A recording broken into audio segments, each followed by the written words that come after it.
চাপি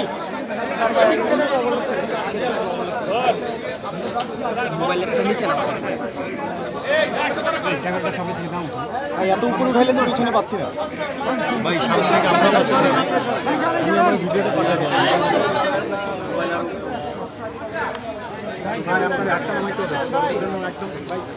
ভাই হাতটা নামাইতে হবে আপনার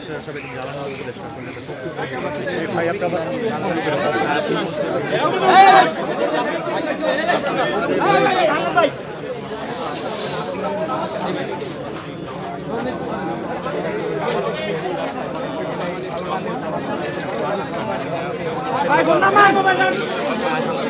আইনমন্ত্রীকে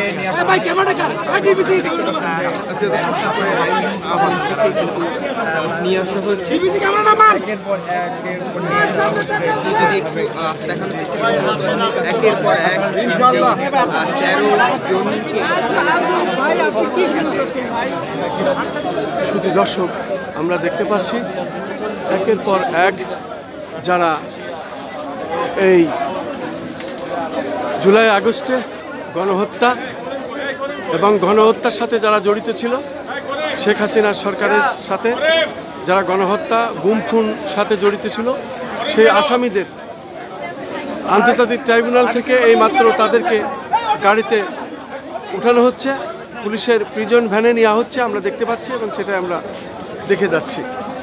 আমরা মোটামুটি চেষ্টা করছি, আজ সকাল থেকে এটা দেখানোর জন্য আমরা চেষ্টা করছিলাম এবং তার ধারাবাহিকতাভাবেই আমরা শেষ পর্যন্ত এখন দেখতে পারলাম যে যারা ওই জুলাই আগস্টে শেখ হাসিনার নির্দেশে যারা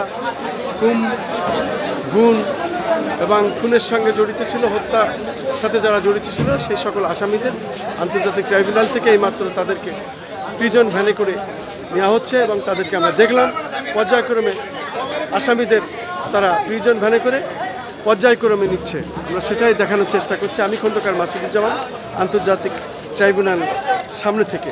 আর সকাল থেকে আমরা এই জিনিসটা দেখিয়ে যাচ্ছি। বিশেষ করে আন্তর্জাতিক ট্রাইব্যুনালে আজকে প্রথম শেখ হাসিনার বিষয়ে উত্থাপন করা হয়েছে, তাকে দেশে ফিরিয়ে এনে বিচারের আওতায় আনার জন্য প্রক্রিয়া শুরু করেছে। সেই সাথে শেখ হাসিনার সরকারের আমলে যারা এই গুম এবং খুনের সাথে যারা জড়িত ছিল, যাদের নির্দেশে গুম খুন করা হয়েছিল, তাদেরকে এইমাত্র আন্তর্জাতিক ট্রাইব্যুনাল থেকে প্রিজন ভ্যানে করে নিয়ে যাওয়া হচ্ছে।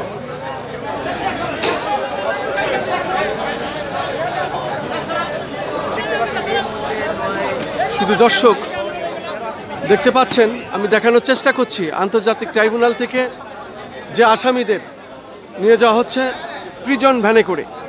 আমরা দেখতে পাচ্ছি শেখ হাসিনার সরকারের আমলে যারা মন্ত্রী ছিলেন এবং দায়িত্বে ছিলেন এবং যারা জুলাই এবং আগস্টে হত্যার সাথে যারা সরাসরি জড়িত ছিল, যাদের নির্দেশ ছিল, তাদেরকে আজকে আন্তর্জাতিক ট্রাইব্যুনালে হাজির করা হয়েছে এবং সেই সাথে শেখ হাসিনার দেশে ফিরিয়ে এনে বিচারের আওতায় আনার জন্য আন্তর্জাতিক ট্রাইব্যুনালে আজকে বলা হয়েছে। সেটাই আমরা আজকে প্রথম দেখতে পেলাম এবং প্রক্রিয়া আজ এখান থেকেই শুরু হলো। আজকের এই প্রক্রিয়া আন্তর্জাতিক ট্রাইব্যুনাল থেকে শুরু হলো। এইমাত্র প্রিজন ভ্যানে সমস্ত আসামিদের পর্যায়ক্রমে তাদের প্রিজন ভ্যানে করে নিয়ে যাওয়া হলো। আমি সেটাই দেখানোর চেষ্টা করছি এবং সকাল থেকে পর্যায়ক্রমে ধারাবাহিকভাবে আমরা যখন যেটা হয়েছে সেটাই আমরা প্রচার করার চেষ্টা করেছি।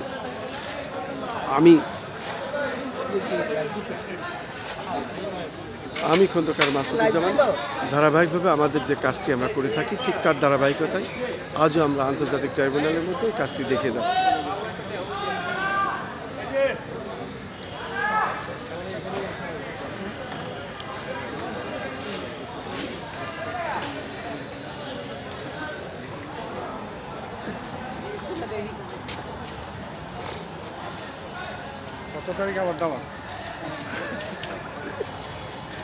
আজকে আপনারা শুরু করলেন, এটাই আমরা দেখালাম, প্রক্রিয়া শুরু হলো আর কি।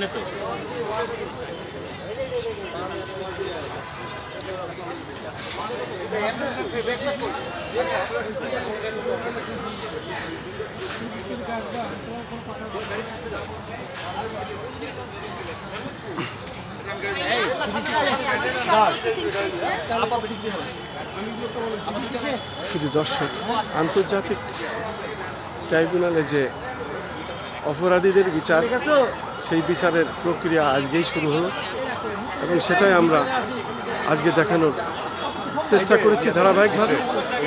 এবং জুলাই আগস্টে যে হত্যা করা হয়েছিল, হত্যাযজ্ঞ হয়েছিল, গুম খুন হয়েছিল, বিশেষ করে শেখ হাসিনা সরকারের আমলে, আওয়ামী লীগ সরকার আমলে, এবং ওই আমলটি যারা শেখ হাসিনার নেতৃত্বে গুম খুনের সাথে জড়িত ছিলেন তাদেরকে আজকে আন্তর্জাতিক ট্রাইব্যুনালে ওঠানো হয়েছিল এবং বিচারের আওতায় প্রক্রিয়াধীন কাজ আজ শুরু হলো। সেই সাথে শেখ হাসিনার দেশে ফিরিয়ে আনার জন্য আজকে যে প্রস্তাব করেছেন, বিশেষ করে দেশের প্রচলিত যে আইন, আন্তর্জাতিক যে আইন, সে আইনের মাধ্যমেই শেখ হাসিনাকে দেশে ফিরিয়ে এনে বিচারের আওতায় আনার প্রক্রিয়া শুরু হল। আন্তর্জাতিক ট্রাইব্যুনাল থেকে আমি খন্দকার মাসুদুজ্জামান।